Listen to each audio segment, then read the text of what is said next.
Ladies and gentlemen, let me tell you something that might rattle your spirit. You were not born broken, but if you stay the same, you might just die that way. See, we live in a world full of distractions, social media, fear, laziness, excuses.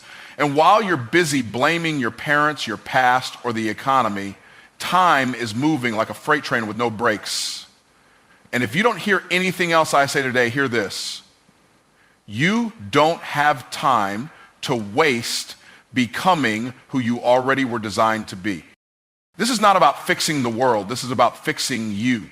Because when you get right, your world gets right. Your money, your relationships, your purpose, your peace. All of it starts with one decision. Fix yourself before it's too late. You are not a victim of your circumstances. You are a product of your decisions.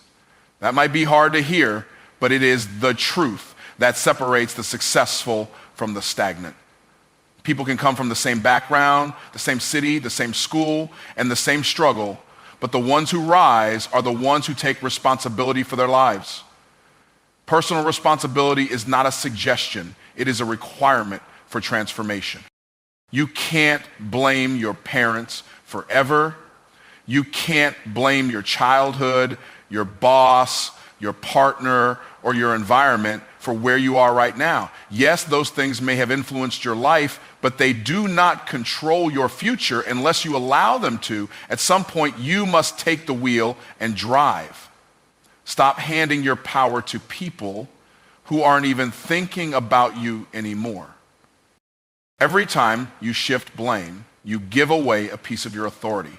You give away a piece of your potential. You give away a piece of your progress. The moment you stop blaming is the moment you start building.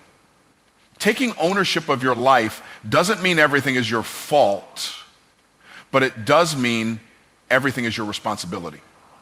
There's a difference, and that difference determines whether you grow or stay stuck. When you take personal responsibility, you stop waiting and start working. You stop complaining and start creating. You stop looking at what you lack and start using what you have. You begin to realize that everything you need to move forward is already inside you. It just needs activation. That activation only comes through responsibility. It is easy to stay angry at what happened to you. It is easy to rehearse the betrayal, the abandonment, the injustice. But none of those things change your current situation. You could be justified in your pain and still broke. You could be absolutely right about how unfair life has been and still be unfulfilled. Responsibility doesn't ask if it was fair. It asks, what are you going to do now? The power of responsibility is that it shifts your focus from what you can't control to what you can. You can control your attitude, you can control your work ethic, you can control your character, you can control your response. You may not be able to control what happened, but you are fully responsible for what happens next. People love to say, God's got a plan for me. That's true, but you have a part to play. God's plan requires your participation. If you won't move your feet, don't expect doors to open. Faith is not a passive force, it's an active one. Responsibility is not the opposite of faith, it's the evidence of it. When you truly believe in what's possible for your life, you take action to align with it. You cannot pray for breakthrough and prepare for breakdown. You cannot ask for favor while feeding fear. Personal responsibility demands alignment. Your actions, thoughts, and words must line up with the results you want. It's not about perfection. It's about consistency. Progress only responds to movement. There is no elevation without examination. That means you got to be honest with yourself. No more sugarcoating, no more denial. Look at your habits, look at your choices, look at your mindset. Ask yourself, am I helping myself or hurting myself? Personal responsibility starts with self-awareness and it grows through self-discipline. Responsibility means waking up early even when you don't feel like it. It means reading instead of scrolling. It means investing in growth instead of wasting time on gossip and games. It means doing what's right when no one is watching. It's in those quiet decisions, those daily disciplines that your future is being written. Nobody is going to chase you down and make you change. You have to want it bad enough to do something about it. You have to want growth more than comfort. You have to want purpose more than pleasure. You have to want your destiny more than your distractions. Until that shift happens in your spirit, you keep going in circles. The longer you avoid responsibility, the longer you delay your breakthrough. You keep saying, I'm waiting on the right time. The right time is now. There is no magic moment. There is no perfect day. There's only a decision to take charge of your life today with what you have, where you are. Everything else is an excuse dressed in procrastination. People will come and go. Opportunities will come and go. Even motivation will come and go. But responsibility must remain. It is the anchor that holds your future in place. It is the foundation upon which every dream is built. You will not rise higher than your willingness to be accountable for your actions. You cannot build a powerful life on a foundation of blame. You cannot construct legacy while pointing fingers. Blame is a prison that feels like protection. It's a wall you build to keep others out, but it also keeps your destiny in. Tear it down, replace it with discipline, replace it with purpose, replace it with truth. There is a version of you that is focused, faithful, and free, but that version is waiting behind the doors of responsibility. You cannot meet that version while living in avoidance. You must confront the areas you've ignored, the weaknesses you've excused, the cycles you've normalized. You were born to lead, to create, to impact. But leadership starts with self-leadership. You cannot guide others if you can't govern yourself. You cannot ask people to follow a life you're not even fully living. You must first take responsibility for your own alignment before asking others to align with you. The road to freedom is paved with ownership. It's the hard truth that creates lasting transformation. No more blame, no more victimhood, just the raw, unfiltered decision to take responsibility and move forward day by day, choice by choice, moment by moment. Responsibility doesn't always feel good, but it always produces good. It doesn't always look glamorous, but it always leads to glory. It's not a punishment, it's a privilege. The privilege to direct the course of your own life instead of being dragged by it. You cannot rise while still clinging to what's holding you down. That's the hard truth many people ignore. Everyone wants elevation, but few are willing to deal with elimination. You can't bring old habits into a new season and expect different results. You can't carry baggage from the past and expect to run freely into your future. What you refuse to let go of will eventually become what stops you. Elevation is not just about what you gain, it's about what you give up. It's about surrendering the things that feel good but produce nothing. It's about walking away from comfort zones that are quietly killing your potential. You can't expect God to promote you while you keep protecting what He's trying to remove.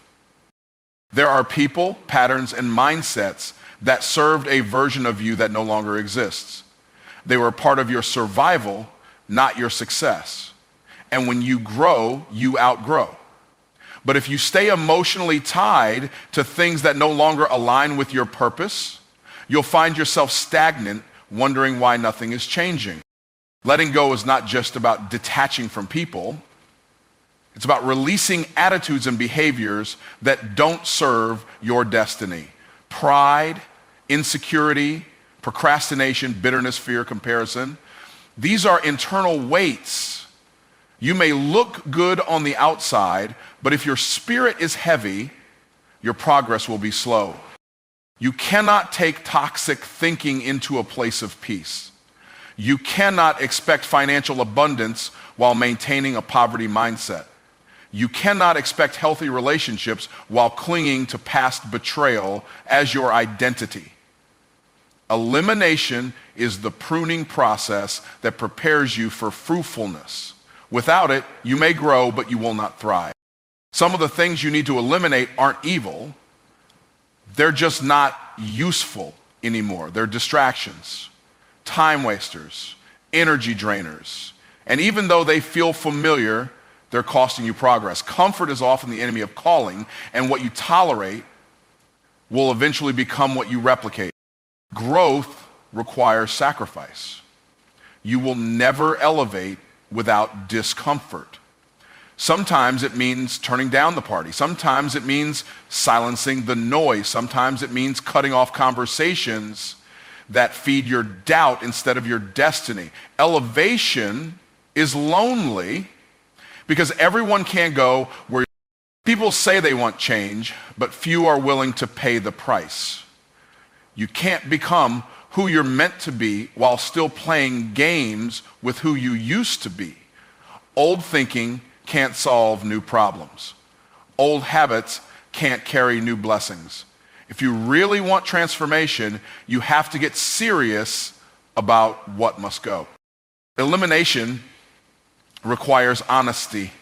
You have to stop lying to yourself about what's not that bad. You know the habits that are robbing you. You know the places that trigger your weakness. You know the voices that cause you to question your worth. But as long as you justify keeping them, you disqualify yourself from more.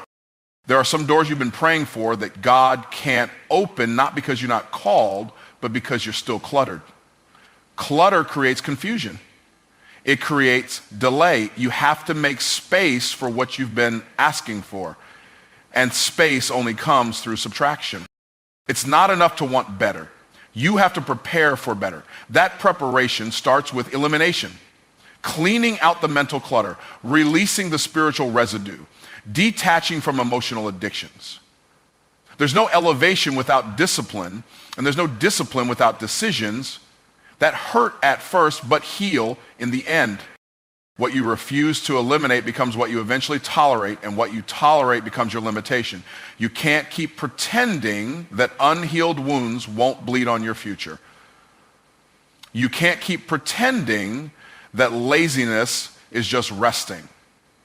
You can't keep pretending that your friends are harmless when they feed your dysfunction. When you let go, you make room. Room for growth, room for clarity, room for strength. But you can't hold on to dead things and expect life to flourish. Elimination isn't loss, it's alignment. It's the recognition that anything not helping you is hurting you, whether it feels like it or not. Some of you are fighting battles God never told you to fight. You're tied to people He already told you to release. You're building around habits He's trying to break. And the frustration you feel isn't from failure, it's from disobedience. You refuse to let go, so you're stuck. Elevation requires obedience to separation. You have to train your spirit to value purpose over preference. Preference says this feels good. Purpose says this is good for me. Preference says this is easy. Purpose says this is necessary. The elevation of your life will always be tied to the sacrifices you're willing to make. If you're serious about change, the proof is in what you're willing to cut. Talk is cheap. Vision is cheap. Everyone can say they want more, but very few are willing to walk away from the distractions, the comforts, and the cycles that are keeping them in place. Elevation doesn't happen by accident. It's a deliberate decision to remove anything that competes with your calling. Some relationships will end. Some routines will die. Some environments will shift. That's the price. And though it may hurt, it is holy. It is the cutting away of what once fit you but now limits you. It is the divine discomfort that precedes breakthrough. Elimination is not punishment, it's preparation. The version of you that you keep dreaming about, the strong you, the disciplined you, the focused you,